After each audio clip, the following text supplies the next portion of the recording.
This is episode 534 on the 15th of June 2022.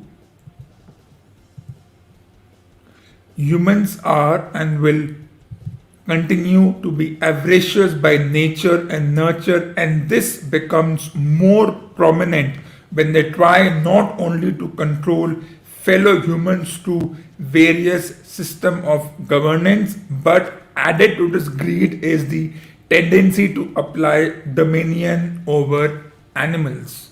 The deceptive nature comes through when on one hand we exploit nature through various activities and then feign regret by creating false narratives around superficial disasters like climate change, diminishing food supply, rising and falling population, so that the fate of the world is in the hands of the few organizations who want to control most activities. This authority over animals is called domestication in micro terms, and in macro terms through structures like zoos and national parks where animals become a spectacle to be seen and exploited. In the fictional world, we took this to another level where extinct creatures were revived about whom our knowledge has always been inadequate. Yet our curious mind did not stop us from experimenting on those whose result was the creation of genetically modified intelligent creatures who saw humans as adversaries waiting to be eliminated. Theme parks were envisioned where these colossal creatures would perform for humans as animals for centuries in circuses, but as it happened, things went slightly out of control. The makers tried to induce nostalgia by recalling the original characters from the first movie, though in a more restricted role, from whom it was a deja vu moment when they had to flee another research facility come theme park, going out of control as dinosaurs ran amok, forcing them to team up with the more impulsive characters.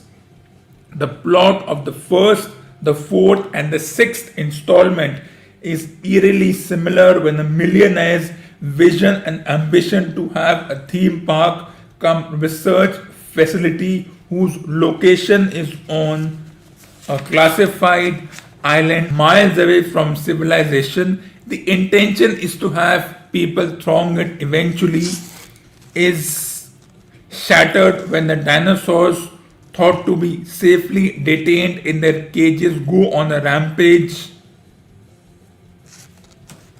destroying equipment, forcing them to shut these facilities due to inadequate security measures. They're only able to escape due to ego clashes between two of their biggest creations, which comes from the theory as to who is the apex predator on this island.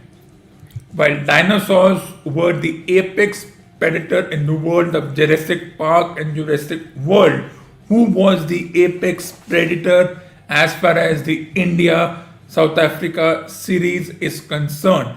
While South Africa had an upper hand in the first two matches, as was seen when South Africa chased down scores of 200 plus and 150 plus in the first two matches, they had a bit of a luck when, as reiterated by most of the pseudo experts, their openers did not contribute more than 5% to the total, forcing numbers 4, 5, 6, and 7 to do the bulk of the scoring. It happened in the first match, it happened in the second match, but lightning only strikes twice. And when yesterday night India made 179 for 5, everyone thought it's not a good score, it's at least 15-20 runs short. And going by history, South Africa will chase this score of 179 easily because the likes of Miller, Rassie van der Dussen, Henrik Klaassen will do the job.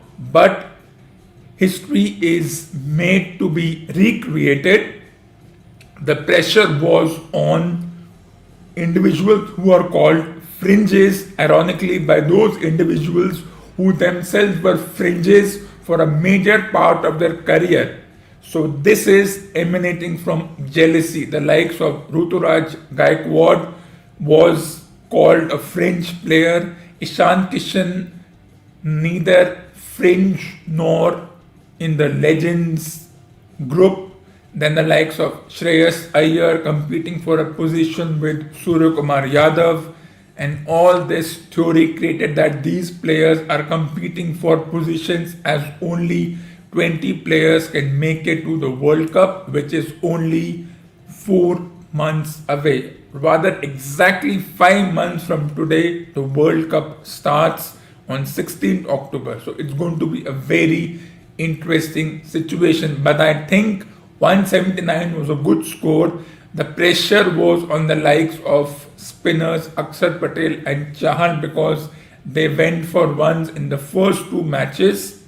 Then they changed their strategy, their philosophy, though I don't think they did much. I think it was less of the Indian team winning and more of the South African ego coming into play that said, even if our openers don't do much, our numbers 3, 4, 5, 6 can do the job. And that's exactly what caused them. What caused South Africa was the overconfidence that because they chased in the first two matches, they will be able to walk through as if it's just a piece of cake.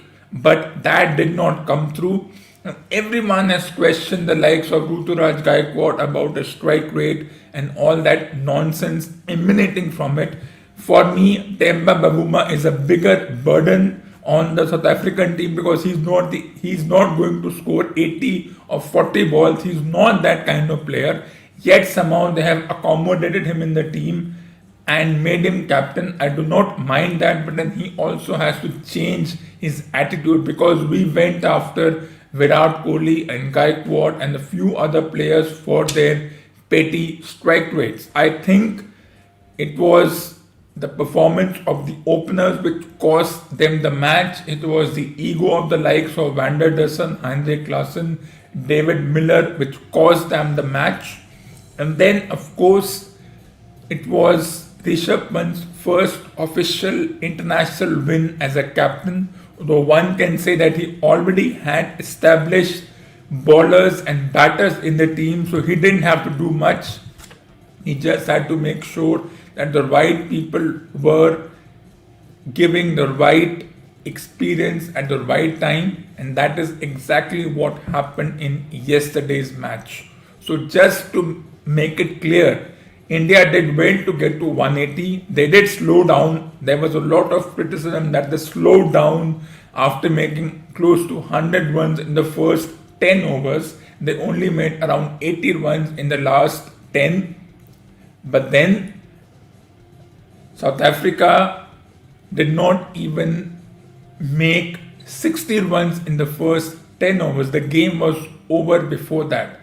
And then you cannot expect a David Miller to come and start smashing and hitting in every match. He may have done in the domestic competition, but there it's a different story because he's not alone. He has individuals with similar experiences and similar power-packed play to back him up. Here he did not have a Rashid Khan or a Rahul Tewatia to back him up, but that's domestic.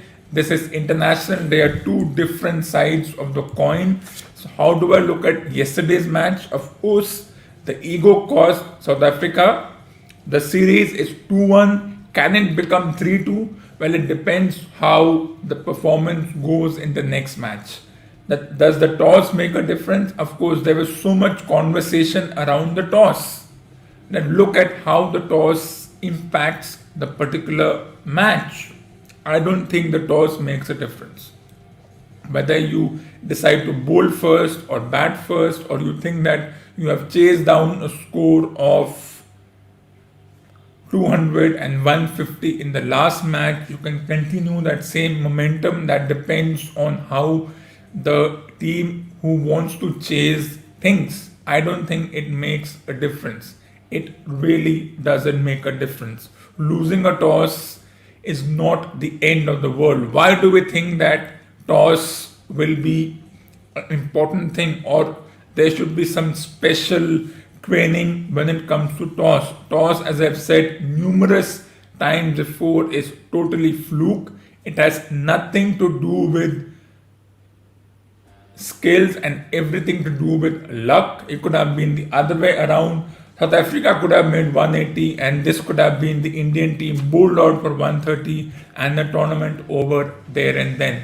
Talking about tournaments, well, everyone was excited about how the partnership of Ben Stokes and Brendan McCullum would shape up. Ben Stokes, New Zealand born England player, Brendan McCullum, former New Zealand player, becoming the England coach. So you have two individuals with an aggressive mindset who want to attack, and we saw the ruthless aggression which had come in the 50 over and 20 over team as far as England was concerned, and I was just waiting for this to happen. What Johnny Bairstow did yesterday, scoring 130 runs of 90 balls. It's not novel. We have seen that before. We have seen that so many times. I don't mind if fours and sixes are hit in the test match version. I'd rather have someone score 85 or 51 and get out, or rather than someone score 57 or 200 and take 2-3 hours just to score those runs. So if Johnny Bairstow was attacking the New Zealand bowlers who were plagued by injuries and other issues left, right and center, I think it was perfect. And I hope that some sanity prevails, and I've been saying that someone like Johnny Bairstow needs to open even in the 5-day version. Can he? Yes, he can. If they could promote Rohit Sharma to open, who is not your regular opener, if they could promote someone as unskilled as Virender Sehwag to open, who was not your regular opener, even someone as fluked as Tendulkar opened when he was not a regular opener. It was a gamble taken by the respective captains then, and it worked to a T. Talking about Tendulkar, everyone knows that Tendulkar took around 80 games to score his first 50 over century. Yet he was in part of the team for 50 games. And here we were questioning Gaikwad, who had gotten off to a slow start by the standards created by the pseudo expert, that it did not explode in the first 5 games, that he's already on the fringes. At once Rohit Sharma and Virat Kohli are part of this team in the World Cup, he may or may not get a chance. So look at the double standards. We are fine with Tendulkar taking over 80 games to score one is maiden 100, but we are not fine if Gaikwad took a little time to score his first 20 over 50. That's 5 games versus 80 games. But then that's Sachin, fluke. Tendulkar, the biggest fluke of the 21st century, the 20th century. But coming back to the whole opening situation, if I was Brendan McCullum, I would have this thought in my mind that why not exchange Zach Crawley and Johnny Bairstow as far as the opening is concerned.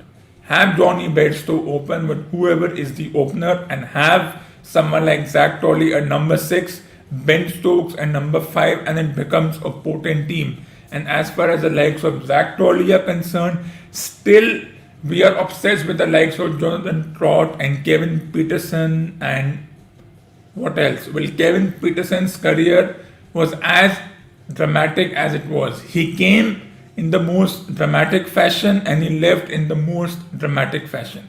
We won't go into that, but if I was Brendan McCullum and I was Ben Stokes and I was part of the team management and I wanted ruthless aggression, I would have Johnny Bates to open, just like India gambled with Rohit Sharma. It worked, so why can't it work with Johnny Bates? So I've always been saying it can happen.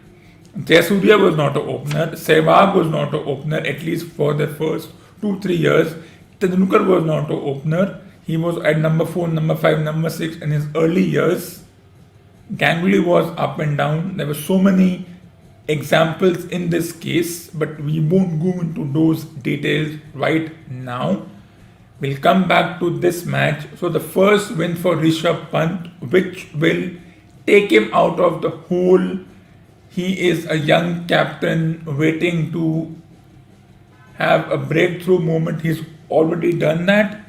And what would I do for the World Cup? Instead of Rohit Sharma, I would make Rishabh Pant the designated captain for the World Cup. Let there be hue and cry over this. But my captain, I know 3 matches are not enough. But they gambled with Dhoni and it worked. Rohit Sharma is a good player. But why not do what we did in the 2007 World Cup? For the 2007 World Cup, there was no Dravid, no Ganguly, no Tendulkar, no Lakshman in that team, and yet he went on to win. So let's do one thing. Let's give a break to Rohit and Virat and tell them that you focus on the 2023 World Cup and let this group do the job. So this could be the team for the 20 over World Cup, which means even if we don't have Shami and Bumrah, we can have Shami and Bumrah up to some extent. But in that 2007 World Cup, there was no Zahir Khan, there was no Tendulkar, no Dravid, no Ganguly, and no one cares about Lakshman. And yet we went on to win a ragtag team of individuals with a combined experience of maybe 50-60 matches. We had a couple of young individuals. Karthik was a young 21.5-year-old, the only surviving member from that team from the maiden World Cup. So yes, I would have Karthik in the team. In fact, this would be my team. I would have a couple of more players as a part of this team and say that Rohit, Virat, you focus on the 2023 Test World Cup and 2023 50 over World Cup. 20 overs is anyways a joke. Why do you want to stress yourself out? I would do that. Even if it's the wrong thing to do or the right thing to do. Pant is my designated captain. As far as the vice captain is concerned, well, it could be anyone between Ishan Kishan, Hardik Pandya, anyone. So this could be my team, but that's not going to happen. The selectors will obviously have someone like Kohli and Virat and Rohit and Bumrah and Surya Kumar Yadav, who's fine, he can play, he is a decent player. But this is my thing that let's not stress about a 20 over World Cup, which no one cares about. It's for fun. You win, okay, you have done a great job. You lose, it's fine, it's part of the deal. But what do the selectors have in mind? I don't know. And what is going to happen? Who amongst this group will make it to that World Cup? One doesn't know. What is the criteria? It's still baffling, but it's a criteria which we think is the criteria that has to work. Moving on, let's talk about Mission 2022. Now, this said there are a lot of tournaments that are going to happen in which India will participate and has continued to participate. The Commonwealth Games, where I think you have a 20 over tournament where teams who were part of the Commonwealth, though I really dislike this term, the Commonwealth, but it's been there. We all know what the Commonwealth is. Though I disagree with the term Commonwealth, you could have just given it games or something, but with the Asian Games being postponed for whatever reasons, the Commonwealth game becomes important because India usually does well in this tournament because they don't have the pressure of an Olympic, which has individuals from the world participating. So for me, Commonwealth Games, I see India winning its 20 over tournament. Only the women's team is participating, which is not surprising.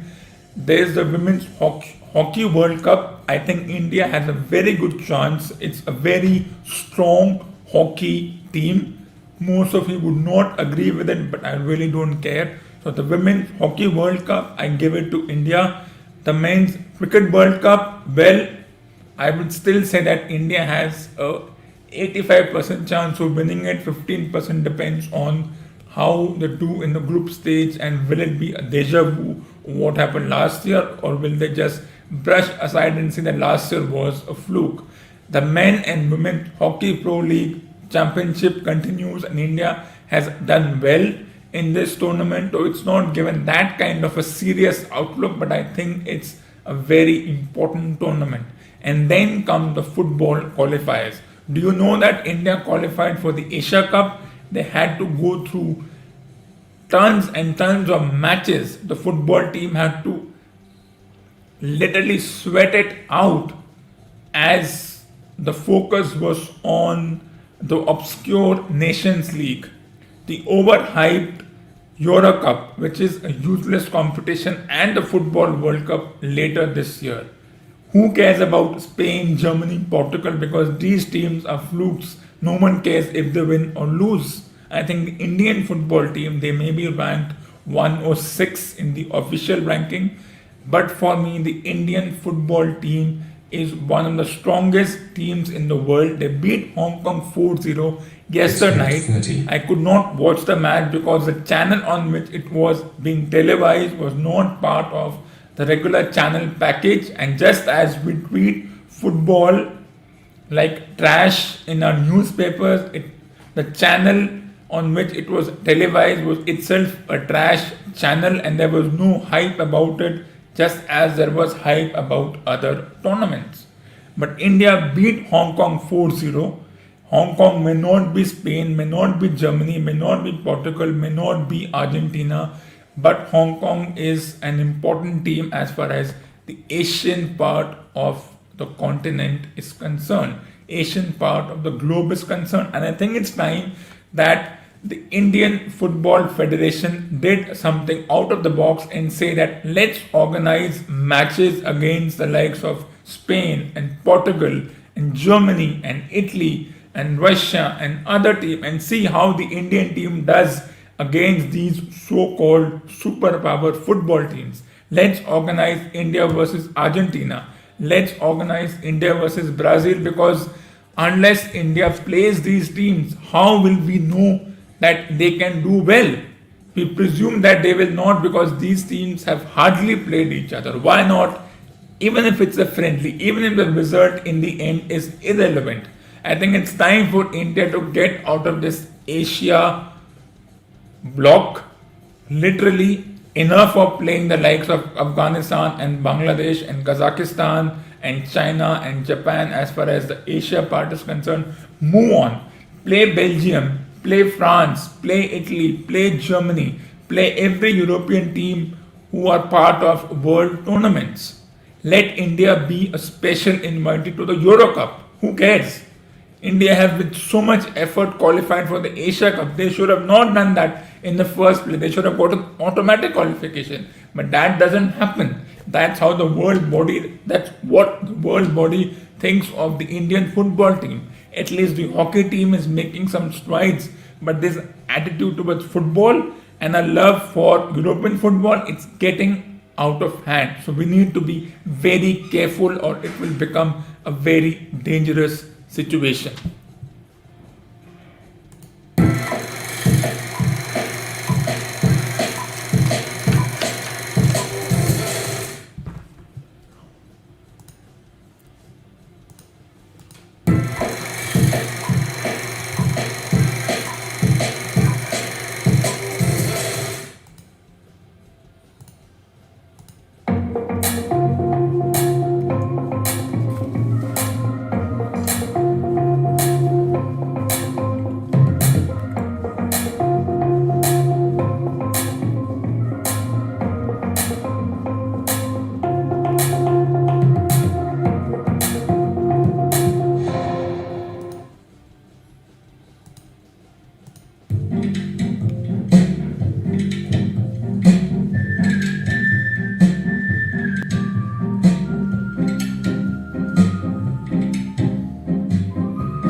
this ends episode number 534 on the 17th of June 2022. Stay tuned for the next episode on the 17th of June 2022 with episode number 535.